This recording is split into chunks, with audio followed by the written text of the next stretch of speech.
రా మనుషులు పడుకొనున్నారా మనశాంతిగా?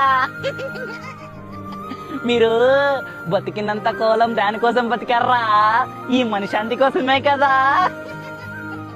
మీరు మనశాంతిగా బతకడానికి 3 దారులు పెట్టుకున్నారు: ఆనందం, ఆకలి, ప్రేమ.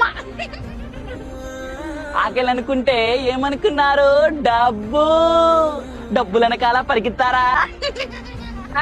ఇప్పుడు ఆ డబ్బు ఏమన్నా వచ్చిందారా మీతో పైకి? ఆనందం అనుకుంటే ప్రేమ అనుకున్నారు.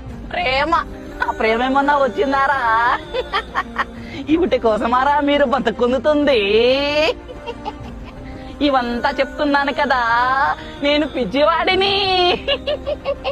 ఎందుకంటే నేను నిజాలు చెప్తున్నా. నిజమా కాదా? మీ మనిషి జన్మ తెలియని పరువు కోసం, విలువైన కాగితం కోసం అబాల్ కొట్టుకుంటుంది. మంచిది,